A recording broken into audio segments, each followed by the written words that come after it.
We start out with a thing called the Flash Interview, and it's basically 10 questions that'll help our viewers get a baseline of who you are, where you come from, all of that jazz. So if you are ready, we will get started. I'm ready. Very good. Just taking a second to make sure I actually am recording. For some reason I felt like I missed something, but no, we didn't. What part of the country do you live in now? Northern Kentucky, near Cincinnati, Ohio. Very cool. What part of the country were you raised in? Same place. Same place. Not bad. Were you born into a religious home? And if so, what was the religion that was practiced? I was raised Catholic. How big of a family do you come from? Well, being in a Catholic family, my mom's side of the family has lots of brothers and sisters with lots of kids. I myself have brothers and sisters, so pretty big family. Okay, not bad, not bad. How many brothers and sisters do you have? That's like a follow. That not one of the 10. Just curious.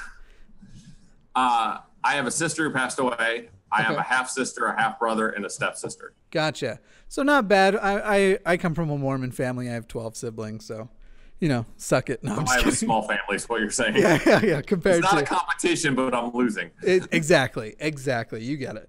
Okay. How seriously did your family take the religion, especially as you were growing up?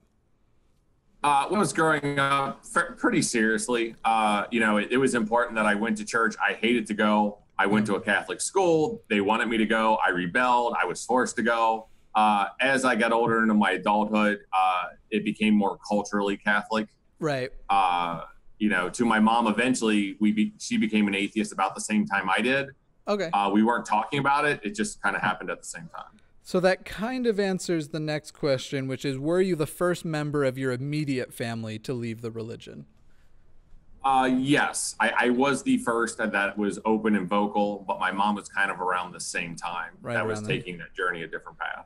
That's so interesting to me. I actually probably follow up with that when we jump into the full interview. But when you left your religion, did you transition through other religions, other spiritualities, or whatever you want to call it, or did you basically go straight from Catholicism to atheism?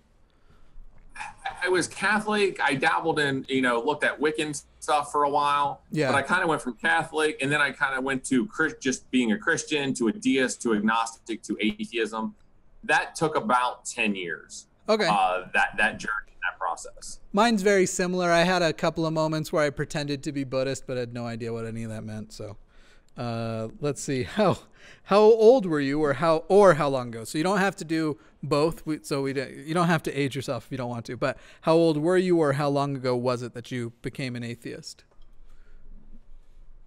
Just 5 to 6 years ago. Okay. Very cool. And who is your favorite atheist author, communicator, or educator?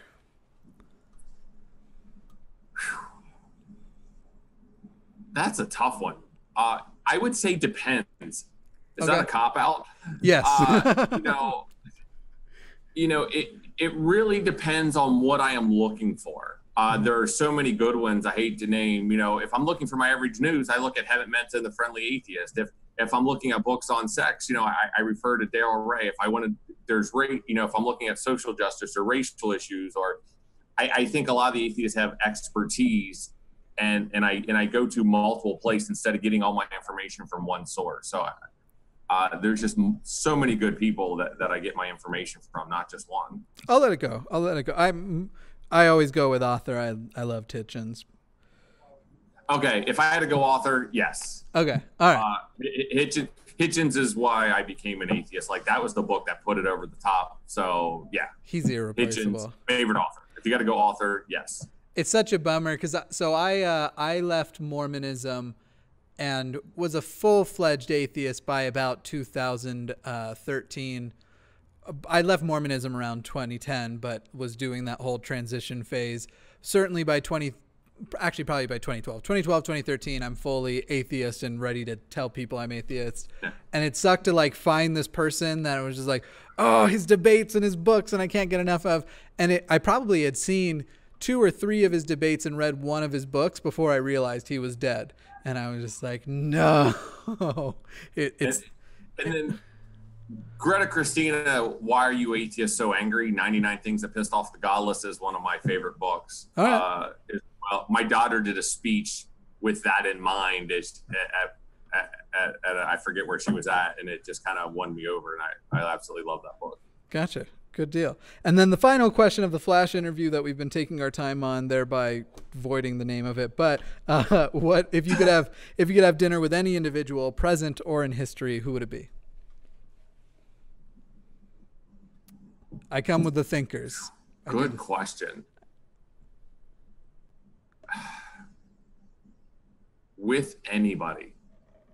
And they have to tell you the truth. That's another part of it. I'm trying to think if I had it. One of my favorite people I've met is, who I've talked to on multiple occasions, is Bill Nye the Science Guy. Okay. And probably having a sit down dinner with him would be amazing. I've had multiple conversations with him, but he would be somebody I would love to have a sit down dinner with and continue some of the conversations we started. I recently have been saying Brigham Young. Mine changes from time to time, but because that's where I come from, and with the caveat he has to tell the truth, I'd like to take that institution down. Matt said Jesus. That one's, he's like, and then if he doesn't show up, I know he never existed. But yeah. Bill Nice. Bill Nye's up there on my list. Current. Yeah. If I go past, I could probably think otherwise, but I was more thinking, I think tend to be in the future and present, not so much in the past. I think Bill Nye is high on my list of present for sure. In fact, he might be number one. He just seems like a cool dude to hang out with.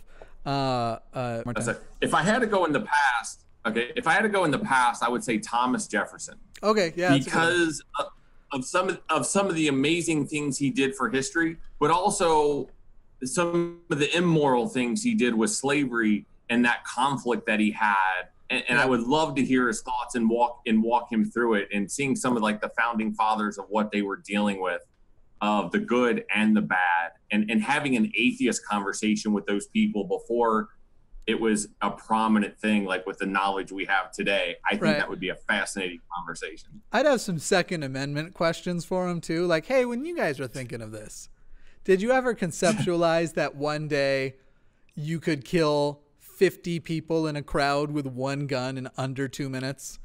Like, I'd have some questions. I suspect I know the answers, but if they don't hear it directly from him, I don't think anyone's going to believe it. Well, that's great. That is the end of the Flash interview.